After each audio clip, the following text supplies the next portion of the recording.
tenemos, Señor, que tú has dispuesto para escuchar tu palabra, Señor, para ser alimentados y poder llegar a la estatura de la plenitud de Cristo a través de ella, Señor. Gracias, Señor, por lo que tú traes esta noche para cada uno de nosotros, Señor.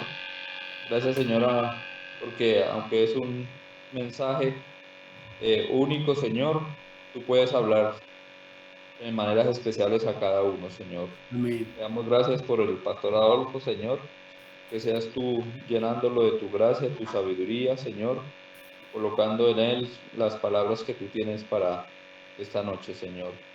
Gracias, Dios, por tu amor y tu misericordia para con cada uno de nosotros, Señor, en Cristo Jesús.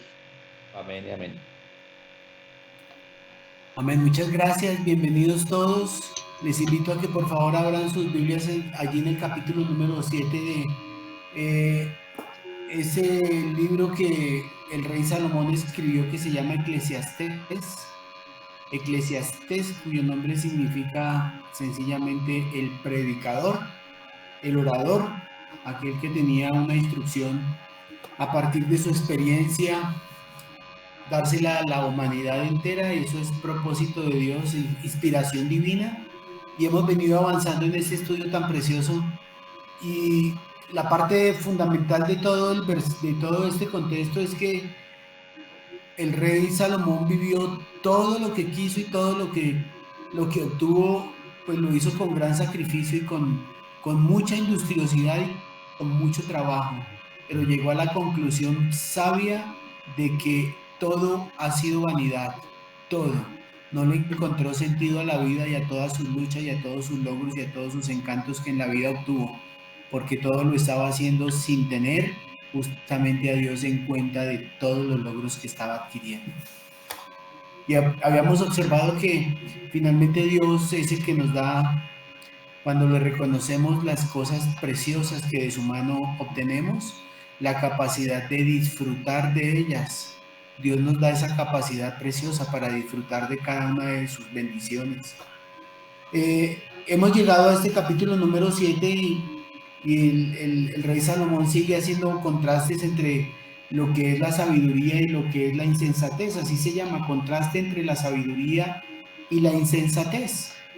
Y estos contrastes parecerían ser más bien como una especie de proverbios. Alguien llamaba justamente a este capítulo 7 los proverbios de Salomón en el libro de Eclesiastés, porque es una serie de comparaciones que va a hacer con respecto a la vida y a los propósitos que el ser humano debería tener claros en esta vida, y nos abre como una brecha muy especial para seguir avanzando en la verdadera sabiduría y el verdadero sentido de la vida que Dios quiere darnos a conocer. Es importante que podamos estar observando esto, que parecería que todo el libro tiene un matiz como tan dramático, como tan nostálgico, como tan frustrante, pero en medio de todas las frustraciones el rey Salomón siempre decía algo muy claro: es Dios quien nos da la capacidad de disfrutar de todo lo que nos da.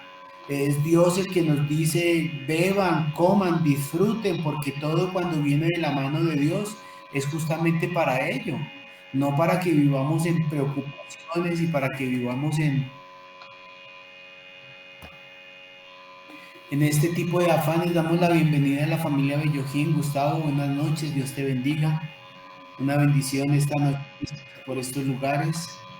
A mi hermana Martica Gamba, que también se unen esta noche a la reunión. Martica, ya oraremos por ti tu viaje. Mañana ella viaja para Marruecos. Una bendición muy grande que el Señor le da, de tal manera que ya estaremos poniendo esto en consideración de nuestro precioso Señor.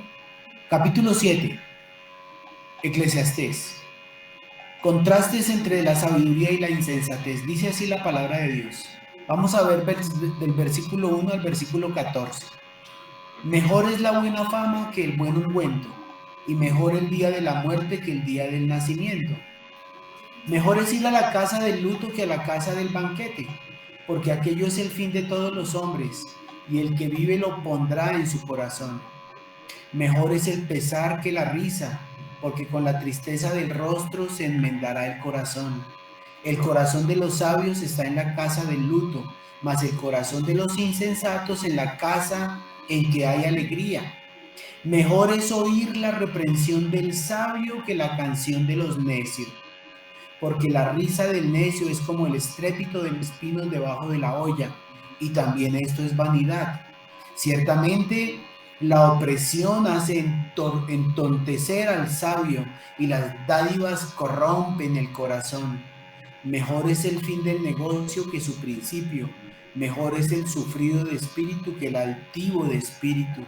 No te apresures en tu espíritu a enojarte, porque el enojo reposa en el seno de los necios. Nunca digas cuál es la causa de que los tiempos pasados fueron mejores que estos, porque nunca de esto preguntarás con sabiduría. Buena es la ciencia con herencia y provechoso para los que ven el sol, porque escudo es la ciencia y escudo es el dinero, mas la sabiduría excede en que da vida a sus poseedores. Mira la obra de Dios, porque ¿quién podrá enderezar lo que él torció? En el día del bien goza del bien, y en el día de la adversidad considera, porque hizo tanto lo uno como lo otro, a fin de que el hombre nada halle después de él. Amén. Este pasaje tiene muchas enseñanzas, como les estaba diciendo, para nuestras vidas. En estas comparaciones parecería como un proverbio imprecativo de lo que encontramos justamente en el libro de Proverbios. Y en su contexto parecería que todo es tan dramático, tan drástico y como tan contrario a nuestra manera de vivir. Nos gusta más la alegría, nos gusta evitar el sufrimiento, nos gusta más bien como que evitemos todo lo que nos trae contrariedad a nuestros planes y propósitos divinos, de vida, perdón. Alguien nos decía que realmente nuestro propósito en la vida es ser felices, y nos pasamos absolutamente toda la vida pensando que ser felices es obtener dinero, acumular dinero, viajar, toda esta cantidad de cosas. Y el rey Salomón ya nos ha dicho, eso es vanidad, eso no tiene ningún sentido. Todo ese esfuerzo para llegar al final y decir, ¿de qué me valió todo esto? ¿Para qué hice todo esto? ¿De quién será todo esto? Algunos observan que la felicidad consiste en evitar a toda costa la adversidad. Eso lo encontramos, ¿no? Y más bien buscar la vida próspera y segura. Pero ya nos ha mostrado Salomón que la prosperidad financiera en sí misma y económica no pueden asegurarle a nadie una vida satisfactoria y feliz. Los bienes terrenales y la capacidad de disfrutarlos, solo Dios los puede dar. Y ambos vienen separados. Hace 8 días veíamos cómo el Señor dice en el capítulo número 6, versículo número 2, que el del hombre a quien Dios da riquezas y bienes y honra. Mira, Dios le da riquezas, bienes y honras a este hombre. Y nada le falta de todo lo que su alma desea, es decir, tiene absolutamente todo. Pero Dios no le da la facultad de disfrutar de ello, sino que lo disfrutan los extraños. Esto es vanidad y mal doloroso. Decíamos como el niño en Navidad cuando le trae justamente el juguetico el 24 de diciembre a las 12 de la noche, y él con esa emoción abre el regalito y resulta que viene sin batería. Viene el regalo pero no viene la batería, viene el regalo pero no la manera como disfrutarlo. Entonces tanto el regalo como la capacidad, el don de disfrutarlo, eso también viene de Dios. Nuestros deseos nunca se sacian. Es lo que está diciendo, tiene de todo, quiere más, como decía justamente uno de los hombres más ricos, este hombre que nos hablaba hace 8 días, Rockefeller. Cuando le preguntaban que cuánto más dinero quería, decía un poquito más, otro poquito más, un poquito más y siempre un poquito más, y nunca tenía su techo cómo saciarse. Como alguien decía sabiamente, los deseos van siempre de viaje, pero nunca alcanzan la meta. Insaciables. Ahora Salomón da un peso mucho más radical en este capítulo que vamos a ver, y muy revolucionario, ¿no? La adversidad no siempre es negativa. Vamos a ver muchos puntos adversos que piensa uno, venga, pero ¿qué es esto como tan lúgubre y tan tétrico? Pero no siempre es así. La adversidad puede llegar a ser mucho más beneficiosa que las mismas bendiciones que estamos pretendiendo tener. Los tiempos de adversidad a la postre pueden llegar a ser de mucho beneficio. Esto es rebatir el sentido normal de las personas. Salomón, para probar este punto, recurre a una serie de proverbios, y estos proverbios son importantes y es necesario de estar observando. Miremos el primero. La primera comparación que el rey Salomón va a darnos a conocer nos habla acerca de pensar en el lado serio de la vida, dar correcta a la vida. Perdóneme, yo creo añadir personas. Elba, la hermana Elvita, ya.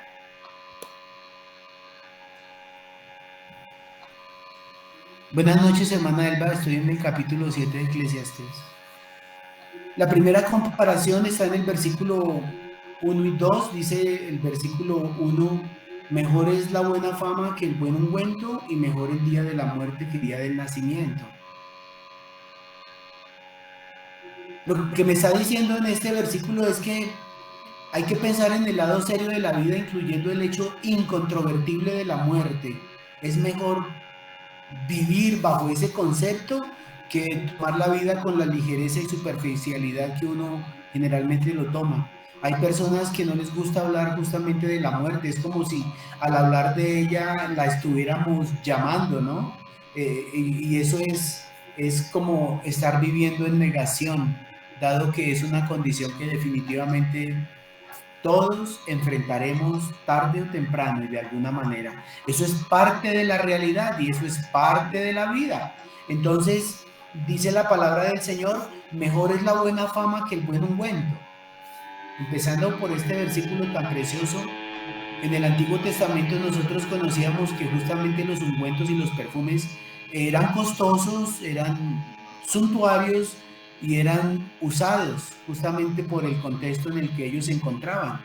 Se usaban los perfumes para no solamente refrescar en medio de este ambiente en el que se llevaban a cabo todas las faenas diarias, las personas que allí habitaban en este tiempo, no había calefacción, no había justamente duchas por ahí en cualquier lugar para poderse refrescar, de tal manera que el sudor, el refresco a través de las lociones, de los perfumes era importante, y por sobre todo no solamente para refrescarse, sino para tapar los malos olores, porque ese sudor acumulado de todo un día de trabajo, una jornada impresionante, pues no había como mucho desarrollo en cuanto a lociones y todas estas cosas.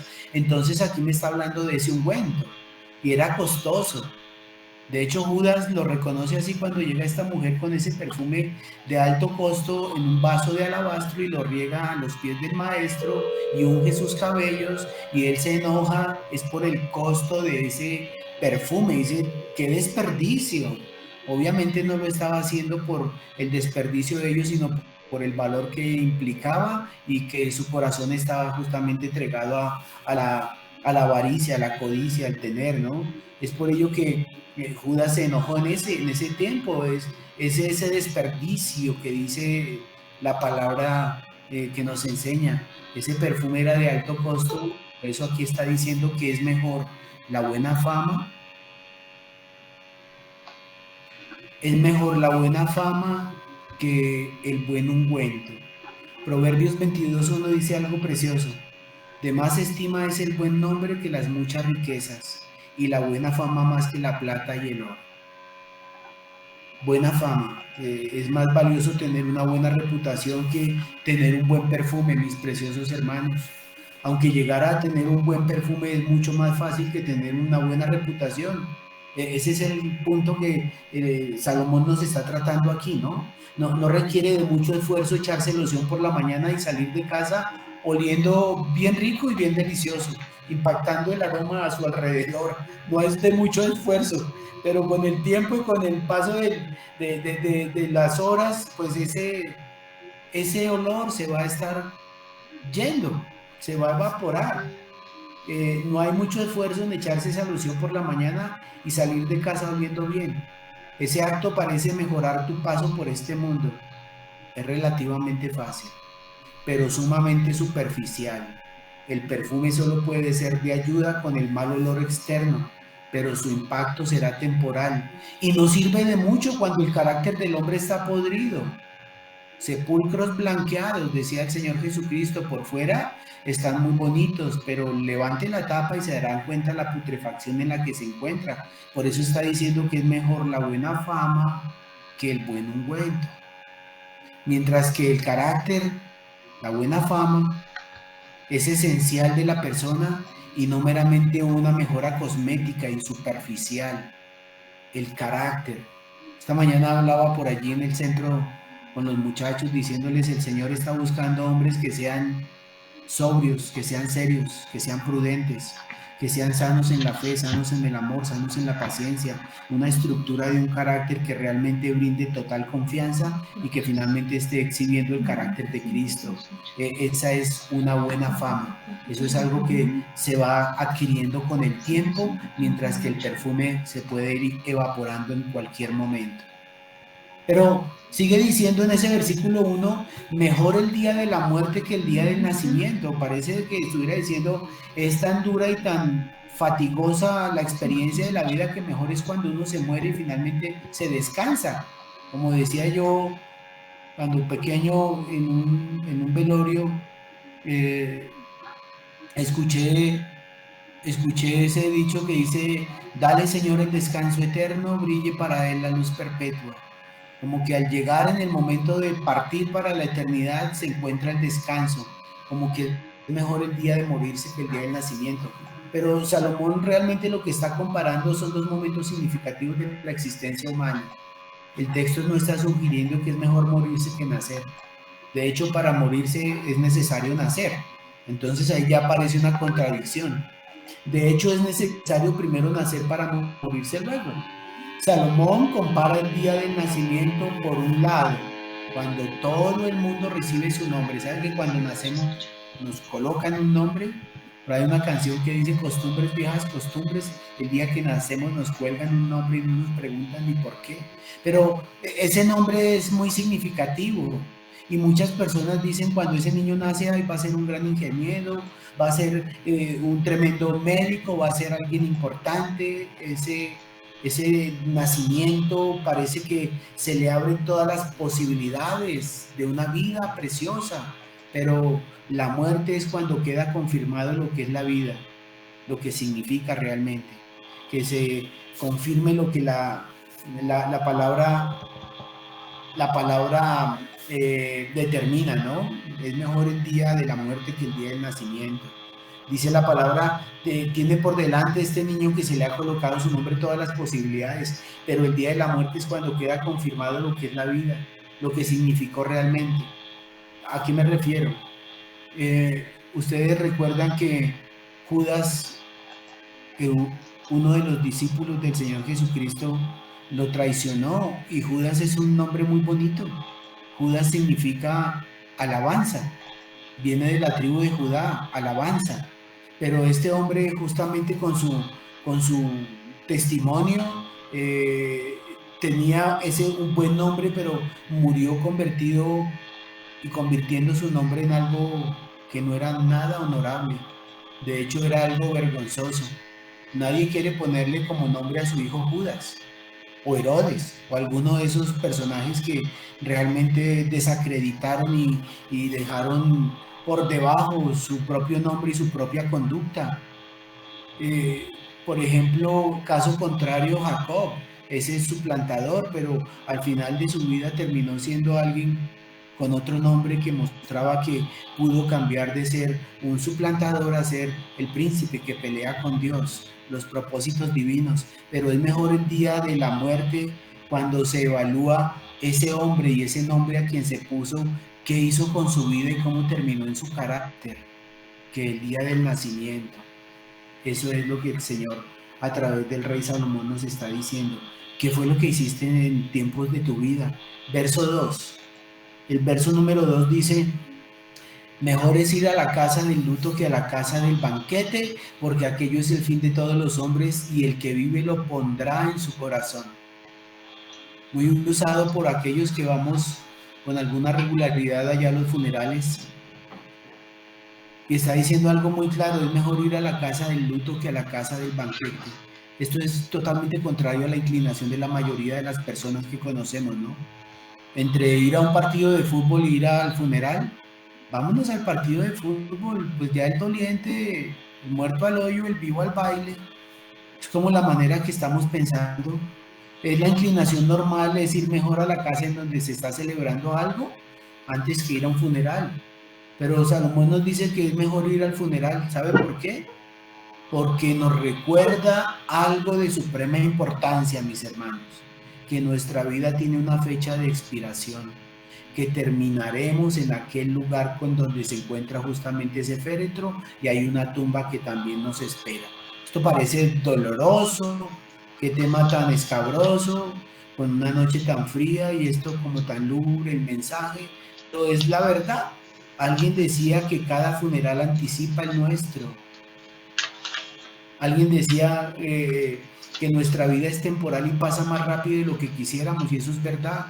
Pronto pasamos, pronto volamos. Es como un pensamiento. Podemos evadir el pensamiento de no pensar en la muerte, pero no podemos hacer nada para evitar la realidad de la muerte. Podemos evadir el tema, pero no podemos evadir el hecho. Eso es una verdad. Tampoco quiere decir que debamos vivir obsesionados con el tema de la muerte. No, no, no, no. No es una obsesión. Ahora tú y yo sabemos que para nosotros el vivir es Cristo y el morir es ganancia. Pablo decía, me gustaría estar ausente en este cuerpo, pero presente al Señor. Por causas del ministerio, pues tengo que estar aquí en la carne y presente en este cuerpo a fin de seguir agradando a Dios y seguir expandiendo el evangelio del reino. Verso número 24 del capítulo 2 nos dice que no hay cosa mejor para el hombre sino que coma y beba y que su alma vea lo bueno de su trabajo, porque también yo he visto que esto es de la mano de Dios. Es decir, que el tema nuestro no sea tan obsesivo acerca de la muerte, que dejemos de estar disfrutando lo que el Señor nos ha dado. Que comamos, que bebamos, que nuestra alma vea que realmente ha sido bueno lo que hemos hecho, porque todo esto de la mano de Dios lo hemos recibido. Es bueno gozarse de las cosas que Dios nos da. En el día del bien disfruta del bien, dice la palabra, porque aquel que se obsesiona con la muerte nunca disfrutará su vida. Debemos tomar muy seriamente el hecho de estar vivos, y es algo serio porque algún día vamos a morir y tendremos que presentarnos en el tribunal de Dios y vamos a dar cuenta de nuestra vida. Por eso es que hay que tomar en serio la vida. Hebreos 4:13 dice, no hay cosa creada que no sea manifiesta en su presencia. Antes bien, todas las cosas están desnudas y abiertas a los ojos de aquel a quien tenemos que dar cuentas. Así que estar vivos es una gran responsabilidad, mis preciosos hermanos.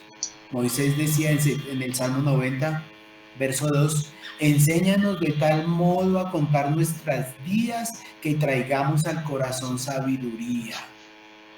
Es tan fugaz, tan efímera, tan corta nuestra vida, que es una buena posición la que Moisés estaba allí enseñándonos. Danos, Señor, tu sabiduría. Enséñanos de tal modo a contar nuestros días. Job en el capítulo 14 nos enseña, ¿no es acaso la vida del hombre tan dura y tan difícil? El hombre nacido de mujer, hastiado de días y de sinsabores, sale como la hierba y mañana ya se marchita, y tú le has puesto a sus días límites de los cuales no pasará, dice la palabra. Verso 3, Eclesiastés. Mejor es el pesar que la risa, porque con la tristeza del rostro se enmendará el corazón. Más vale llorar que reír. El llanto nos hace madurar, dice por allá la nueva versión de Américas. Más vale llorar que reír, porque el llanto nos hace madurar. Qué bonito. Dice el verso 4 que el corazón de los sabios está en la casa del luto, mas el corazón de los insensatos en la casa en donde está la alegría. Salomón no está promoviendo la melancolía y la depresión. Salomón no tiene nada contra la risa, ¿no? Porque la idea que está presentando aquí no es una risa santa y un gozo hermoso. La idea que está presentando Salomón es la persona que todo se lo toma a chiste. La risa que Salomón habla es la persona que no solamente todas las cosas la toman a chiste, sino que se burla de todo el mundo, se le pasa la vida a tal punto que cuando se quiere tomar la vida en serio ya es demasiado tarde, y todos aquellos que se toman la vida como muy a chiste finalmente tendrán una vida muy desgraciada. Pero aquel que tiene pensamientos serios acerca de la vida termina teniendo un corazón sabio, y ese corazón sabio terminará alegrando su corazón. La vida reflexiva, escúchenlo bien, produce gozo y alegría. Como decía mi mamita cuando yo era niño, coja porte de hombre, mijito. Entonces, encontrarle el lado serio de la vida es mucho mejor que vivir con ligereza y superficialidad. Esa es una verdad. La segunda comparación que el rey Salomón quiere darnos está en el versículo número 5 y verso número 6. Mire el verso 5 de ese capítulo. Mejor es oír la reprensión del sabio que la canción de los necios. Tremendo, ¿no? Aquí nos encontramos con algo también contrario a la inclinación del corazón del ser humano. Es muy raro escuchar a algún ser humano decir, me encanta cuando las personas me reprenden, me encanta cuando me llaman la atención y me hacen quedar como medio mal conmigo mismo. Pero aquí lo que está diciendo es que es mejor oír la reprensión del sabio. Es mucho mejor. Una persona puede ser lo suficientemente sabia como para darse cuenta de que la reprensión es para su bien, pero a nadie le resulta emocionalmente placentero ser amonestado. Salomón nos dice que es mejor la reprensión que escuchar la canción de un necio. Salomón nos dice por qué. Porque la risa del necio, el verso 6, la risa del necio es como el estrépito de los espinos debajo de la olla, y también esto es vanidad. La risa de los necios es como címbalo que retiñe, es como aquello que ocasiona a veces hasta molestia, es como aquellos espinos que se colocan debajo de la olla para avivar el fuego y resulta que no sirve ni siquiera de combustible, se quema demasiado rápido, es de corta duración, pero la reprensión de un sabio puede producir lo que dice el Salmo 141, miren, que el justo me castigue será un favor, y que me reprenda será un excelente bálsamo. ¿Qué palabras? Que no me herirá la cabeza, es decir, eso no me va a causar ninguna herida. Que no sea el orgullo el que le esté recibiendo para rechazarla y decirle, ¿quién se creerá este que me está diciendo semejantes cosas? No, no, no, no. Proverbios en el capítulo número 15, el verso 31 dice, el oído que escucha las amonestaciones de la vida, entre los sabios morará. El que tiene en poca la disciplina menosprecia su alma, mas el que escucha la corrección tiene entendimiento. El temor de Jehová es enseñanza de sabiduría, y a la honra precede la humildad. Hermoso. Cuando nos reprenden con justa razón, nos están haciendo un gran favor porque nos están haciendo más sabios. Y esa es una gran verdad. Una tercera comparación que el rey Salomón nos quiere dar a conocer, dice en el verso 7. Ciertamente la opresión hace entontecer al sabio y las dádivas corrompen el corazón. ¿Qué verdad? Estamos viviéndolo. Es mejor la honestidad que la corrupción. Dirá alguno, no, el corrupto avanza, el honesto se estanca. Pero la sabiduría no es una vacuna contra la tentación de ganar dinero fácil. Escuchen bien, muchos sabios han caído porque la corrupción les ha llegado a su corazón. Es el caso de alguien que en autoridad oprime al inocente a cambio de un soborno. ¿No lo ha visto en nuestro medio? Jueces, fiscales, etcétera, etcétera, etcétera, para no entrar en mucho detalle, que aún con toda la sabiduría, el conocimiento, la formación académica en su ramo, en su especialidad tiene, y sin embargo el soborno viene y lo corrompe. En Colombia nosotros lo llamamos ser vivos o tan abeja, pero Salomón lo llama necedad. Levíticos 19:15 dice, no harás injusticia en el juicio, ni favoreciendo al pobre, ni complaciendo al grande. Con justicia juzgarás a tu prójimo. Cuando un hombre sabio se corrompe por causas del soborno, ese individuo ha abandonado la sabiduría y se ha convertido en un necio. ¿Saben por qué? Porque algún día todos los hombres grandes y pequeños tendremos que comparecer ante el tribunal de Cristo y tarde o temprano por un soborno tendrán que pagar por ello. Nada se queda oculto debajo de lo que se hizo debajo del sol, que no haya de salir a la luz delante del tribunal y del juez supremo de esta creación. Tendrá que pagar por ello. Algún día este mundo funcionará correctamente. Algún día el Rey de Reyes y Señor de Señores nos brindará un espacio tan hermoso y tan inmenso en donde ya habrá paz y no habrá esa injusticia, en donde toda lágrima será quitada, será enjugada de nuestros ojos, todo sufrimiento será desarraigado, pero lamentablemente cuando se compromete la integridad por la corrupción, habrán terribles consecuencias. Otra comparación que el rey Salomón nos está dando a conocer en este espacio tan hermoso es que hay que saber esperar el tiempo de Dios. Es mejor que apresurarnos por la impaciencia en la que vivimos. El versículo número 8 dice la palabra del Señor: mejor es el fin del negocio que su principio, mejor es el sufrido de espíritu que el altivo de espíritu. No te apresures en tu espíritu a enojarte, porque el enojo reposa en el seno de los necios. Dice la palabra en el verso 8 y verso 9. Mejor es el fin del negocio que su principio. Dos cosas que caracterizan a un necio: la impaciencia y el enojo. Lo que él quiere, lo quiere rápido. Y sí que lo estamos viendo hoy. En el desarrollo tecnológico sí que nos han venido metiendo en el asunto, ¿no? Antes uno usaba el correo y allí cuando íbamos a Telecom colocábamos allí el correo, el telegrama, y como a los 8 días llegaba primero uno a casa y después llegaba el telegrama, pero se tenía justamente la capacidad de estar esperando el espacio para la comunicación. Hoy en día mandas un WhatsApp y si en un minuto no te contestan, ya está uno airado, ya me puso en visto, ya no me quiere contestar, ya mejor dicho, me ignoró. Y esa impaciencia y ese apresuramiento definitivamente están ligados al corazón del necio. Lo que él quiere, lo quiere rápido, y cuando las cosas no salen como se esperan, usualmente explota en ira. Proverbios 12:16 dice: el necio al punto da a conocer su ira, mas el que no hace caso de la injuria es prudente. Proverbios 14:29 dice: el que tarda en airarse es grande de entendimiento, mas el que es impaciente de espíritu enaltece la necedad.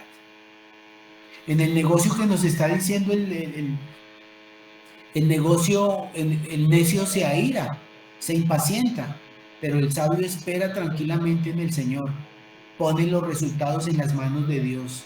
Dios siempre, decía alguien, reserva el mejor vino para el final. Satanás ofrece mucho, da poco y finalmente lo quita todo.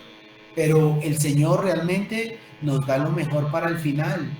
A veces consideramos que, como decía un predicador muy bonito, que a veces nosotros nos dejamos llevar por las apariencias, ¿no? Allí en donde venden libros vemos una pasta muy hermosa, muy elegante, muy llamativa, unos títulos supremamente impactantes, el colorido y las imágenes, y el contenido del libro totalmente vacío. Mientras que algunos libros que no tienen así ese impacto a primera vista, más bien como lúgubres y opacos, pero su contenido es muy especial. Y esa es una de las ilustraciones que encontramos en la palabra. El principio de José, el hijo de Jacob, fue muy lúgubre, pero su final fue muy brillante. A veces consideramos que en el inicio todo tiene que ser ya, pero mire el final, con la paciencia, con el desarrollo de la divina providencia, encuentra sus frutos, y son frutos que dan para la eternidad su deseo, lo que se conseguía, lo que se esperaba, lo que finalmente Dios estaba realizando. En la impaciencia y la altivez se terminan empeorando las cosas y actuando como un necio. Ten paciencia y espera. Es difícil, lo sé.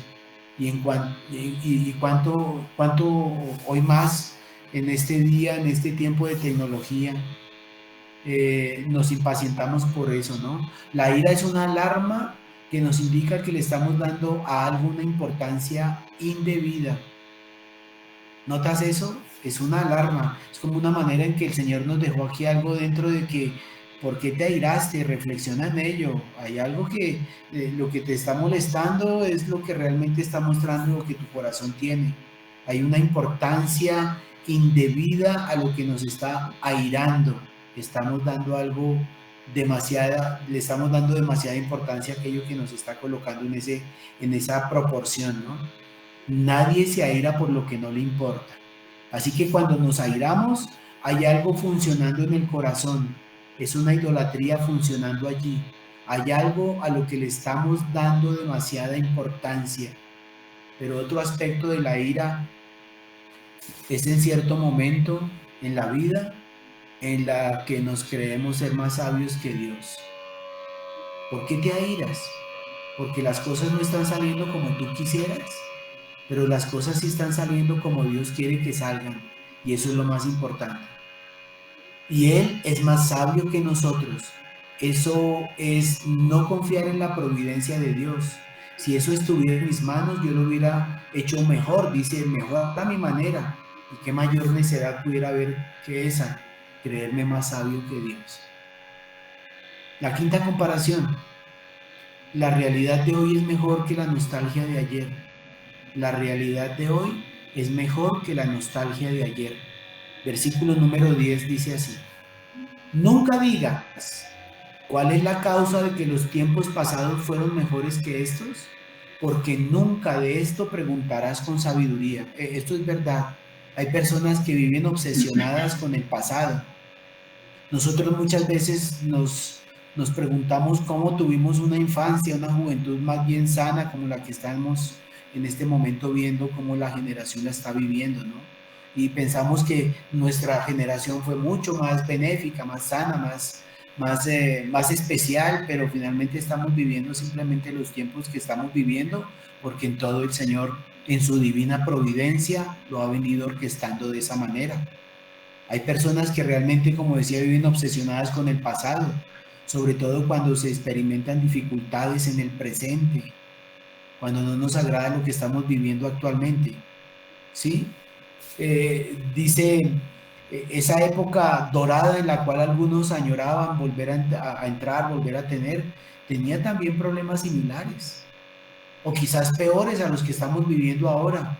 Añorando vivir en el pasado, estando en el presente, de nada me sirve. Estoy desaprovechando el presente.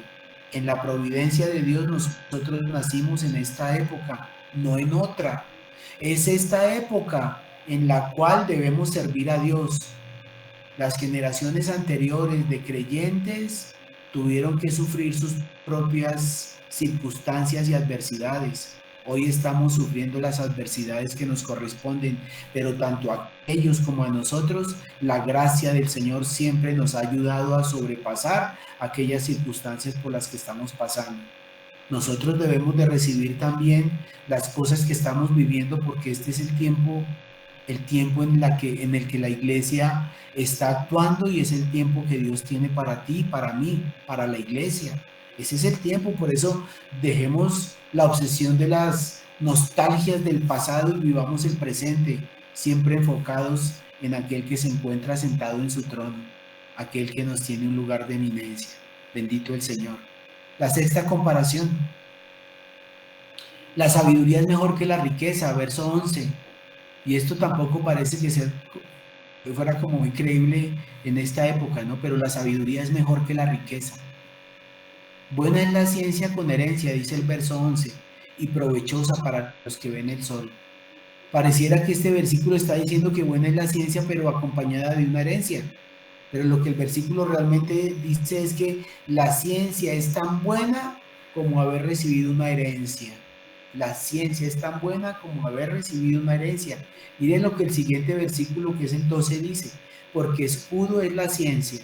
Oh sí, una persona estructurada con sabiduría, ese es un escudo para enfrentar las circunstancias. Y escudo es el dinero, mira que es necesario. Mira que nadie está diciendo que el dinero sea bueno, que el dinero sea malo, simplemente es necesario. Mas la sabiduría excede, como quien dice, tanto a la ciencia como al dinero, la sabiduría excede en que da vida a sus poseedores. Porque el que tiene sabiduría puede aplicar la ciencia y el que tiene sabiduría puede manejar perfectamente el dinero. En los días de Salomón la herencia consistía en una porción de tierra. Esa fue la tierra que recibieron por heredad todas las 12 tribus, 11. Esa porción de tierra se trasladaba de una generación a otra y esa herencia consistía en comida, seguridad y estabilidad. Hoy vemos el conflicto en Medio Oriente, mucho por tierra, alguna por religión.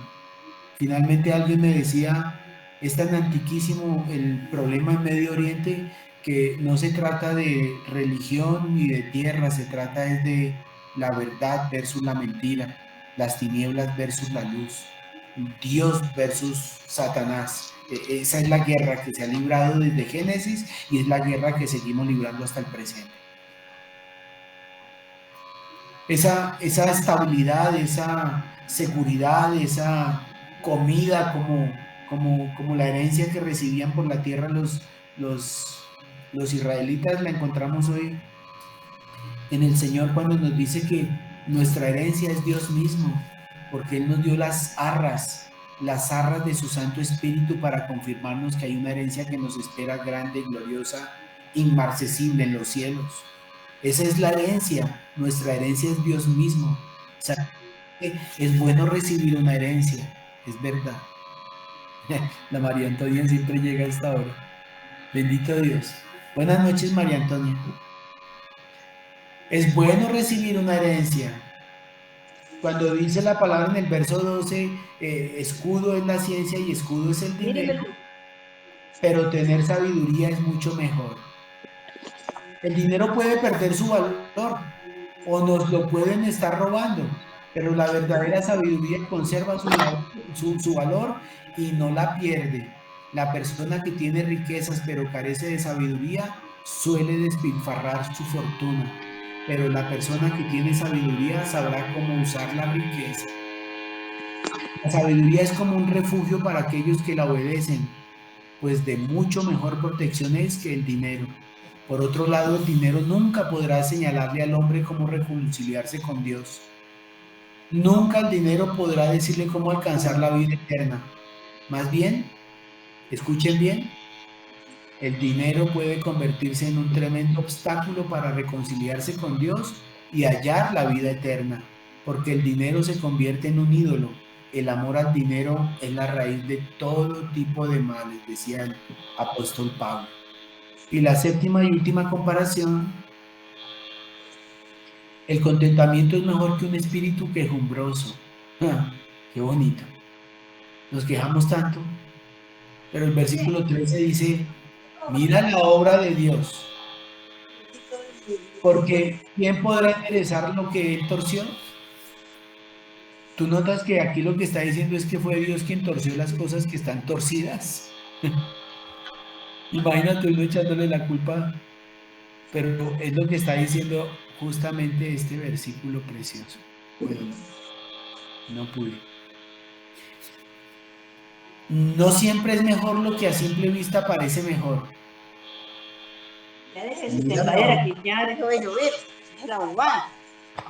Era María Antonia. Listo. Qué pena con ustedes. No siempre es mejor lo que a simple vista parece mejor. Ahora lo que Salomón nos quiere decir en este versículo es que todas estas situaciones hacen parte del incomprensible plan de Dios. Y todo lo que Él hace es bueno. Lo que nosotros creemos que está torcido, que no funciona, que está al revés, sabe que en el incomprensible plan de Dios está correcto y está llevándose a cabo de una excelente manera. Hay muchas cosas en esta vida que desde nuestra perspectiva nos parecen torcidas, Este mundo no es para nada predecible. No puedo decir que mañana estará así, asá o asá. Nada. Ni siquiera ahora ya el aspecto climatológico, porque nos dicen que mañana va a ser un día soleado y cae tremendo aguacero. Ya en nada se puede predecir absolutamente nada. De tal manera que en este mundo estamos. Es incomprensible, es impredecible. Y uno quisiera enderezar las cosas torcidas, pero Salomón dice que nadie puede enderezar lo que Dios torció. Salomón declara aquí la absoluta soberanía de Dios sobre todas las cosas creadas por Él. No lo miremos como con resignación o fatalismo, ¿sabes una cosa? Deberíamos mirarlo más bien con el asombro al observar la sabiduría de Dios para poner toda nuestra confianza en Él. Toda. Cuando digo toda nuestra confianza, es toda nuestra confianza. Mira la obra de Dios, porque ¿quién podrá enderezar lo que Él torció? Dice un comentario: así el mundo esté de cabeza, confíe en Dios, porque esa torcedura la hizo Él, es parte de su plan. Así que cuando lleguen los días de prosperidad, gózate en ellos. Agradécele a Dios por los dones que Él te da, pero cuando lleguen los días torcidos, los caminos tortuosos de la aflicción y la adversidad, entonces considera que no podrás considerar del todo el tapiz que Dios está tejiendo a través de las circunstancias adversas. Eso también es un propósito divino. Eclesiastés 11, el verso 5 dice: como tú no sabes cuál es el camino del viento, o cómo crecen los huesos en el vientre de la mujer encinta, así ignoras la obra de Dios, el cual hace que todas las cosas. De hecho, la mayoría de las veces nosotros no entendemos las cosas que Dios está haciendo, y Dios lo hace así. El verso 14 dice: en el día del bien, goza del bien, y en el día de la adversidad considera. Dios hizo tanto lo uno como lo otro, a fin de que el hombre nada halle después de él. ¿Nota lo que está diciendo? Todo lo hizo Dios.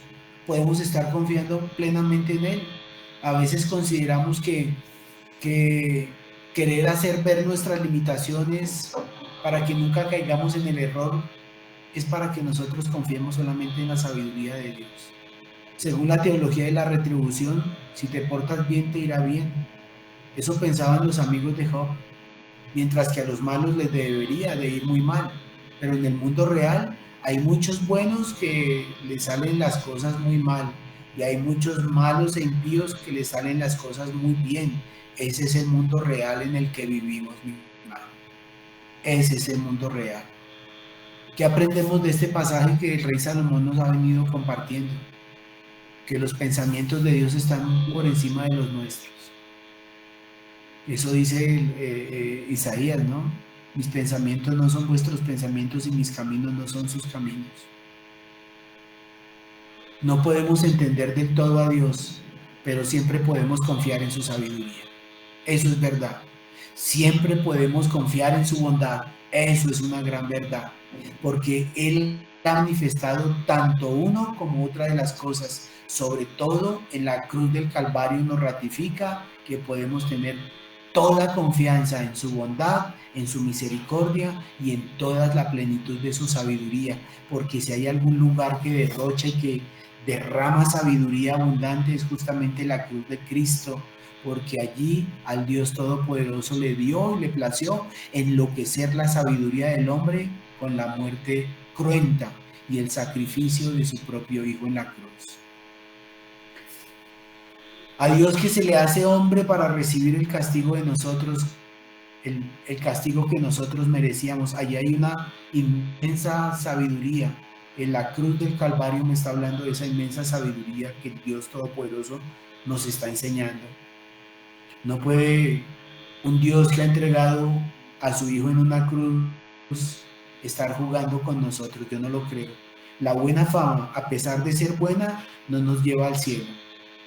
Isaías 64 dice que nuestras buenas obras y mejores obras de justicia no son más que trapos de inmundicia delante del Señor. La única reputación que cuenta para salvación es la reputación de nuestro Señor Jesucristo, y esa reputación es puesta a nuestra cuenta por medio de la fe. Eso es lo que realmente cuenta, hermano. La vida de nuestro Señor Jesucristo, que modeló absolutamente todo, y tener toda nuestra confianza desplegada y puesta en Él. Eso es lo que realmente aprendemos de este pasaje, y por eso en Él podemos tener toda nuestra confianza. Estamos en las mejores manos, estamos en la mejor lección, estamos en la mejor disposición en esta noche para poder confiar plenamente en estos tiempos finales de que Dios tiene todo el control en Israel y en todo lugar donde está pasando este tipo de circunstancias aparentemente adversas a la mirada nuestra, pero definitivamente controladas y orquestadas por el Dios eterno. Amén.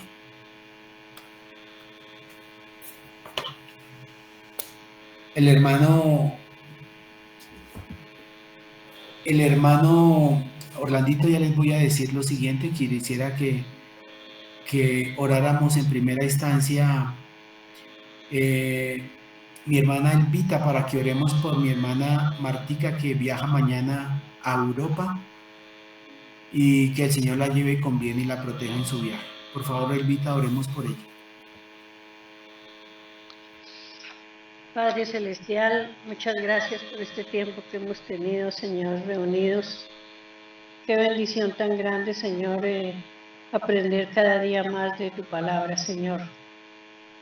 Y gracias te doy en este día por la oportunidad que le das a Martica de ir a disfrutar, Señor, de todas las bendiciones, Señor, que tú le vas a regalar, Señor. Gracias porque desde ahora, Señor, sabemos que tú guardas su salida y su entrada, como dice tu palabra, Señor, que tú la guardas de todo mal, de todo peligro, que tú la llevas con tu bendición, con tu seguridad, y que va a ser un tiempo inolvidable para ella, Señor. Gracias por las bendiciones tan grandes que tú le regalas, Señor, porque esos son regalos tuyos y oportunidades que le das para disfrutar, Señor.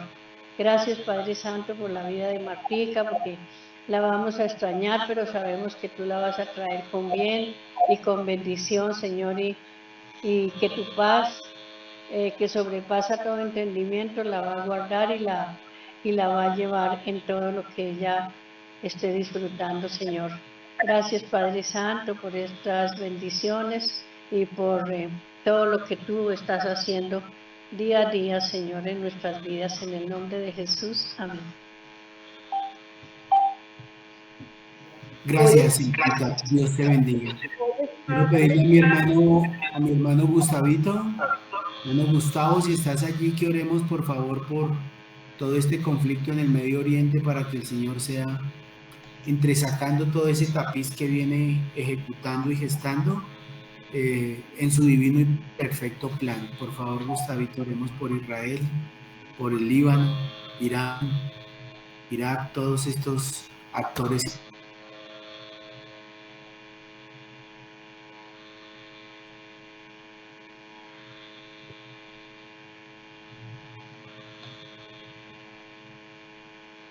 Él tiene mi micrófono cerrado.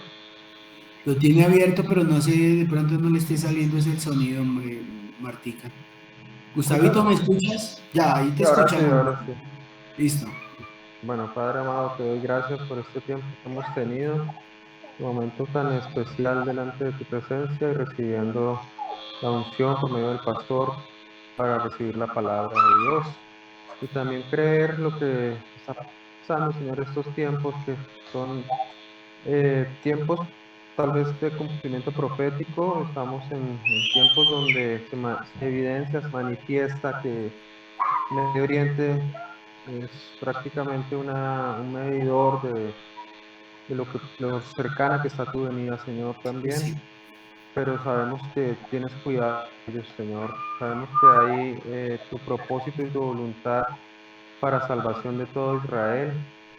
Y si hay oposición a la verdad, pero que prevalezca la sabiduría, como decía ahora la palabra, derramada en la cruz del Calvario, Señor.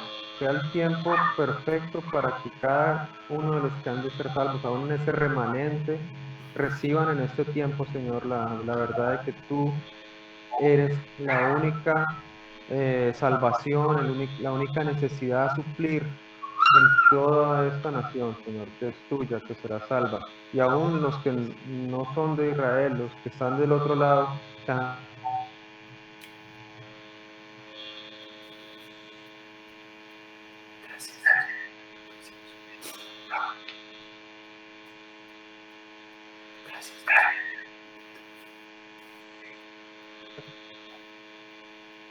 En el tú nombre de seas, Jesús. Señor, quien se glorifique, quien haga presencia en cada corazón, Señor, que pueda hacer algo sobrenatural para que esto que es tan traumático tenga un propósito de victoria por medio de la obra perfecta, de la fe en Jesús en estas personas, en todo aquel que participe en ese conflicto, Señor. Declaramos esto en el nombre de Cristo Jesús. Amén. Amén. Muchas gracias, hermano Gustavito. Un abrazo a la familia. Que Dios les bendiga grandemente. Grande, grande y generosamente. Amén. Abundantemente. El hermano Ivancito estará por ahí. Iván Ricardo. No, pues, El hermano Ivancito no se encuentra por allí. Martica, nos quedan 2 minutos. ¿Quieres orar, despedirte y que el Señor te bendiga grandemente en todo tu viaje? Ok, gracias. Gracias, Padre, por tu bendita palabra que es verdad, que nos edifica, nos hace sabios y entendidos en los tiempos. Gracias por tenerte en nuestras vidas. Gracias porque no estamos solos. Tenemos tu compañía permanente, tu presencia, tu palabra, tu Espíritu Santo y tu vida, que es más maravillosa, Señor. Gracias por esto. Gracias por esta palabra de esta noche. No, sí. Glorificarte, Señor. Yo también voy a extrañar a mis hermanos, pero me voy a viajar con mis hijos, pero voy para Turquía, no para Marruecos. Yo los bendigo a todos en el nombre poderoso de Cristo Jesús y espero que desde como el 22 regreso y nos vemos próximamente, si Dios permite. Que Dios los bendiga grandemente. Feliz viaje, Martica, que el Señor te bendiga, que guarde tu salida y tu entrada desde ahora y para siempre, como ha sido su bendita promesa. Y a todos, una feliz, plácida, placentera y reconfortante noche para mañana amanecer dándole gracias a nuestro Creador, porque su misericordia se manifiesta en cada mañana. Dios les bendiga y que pasen una linda noche.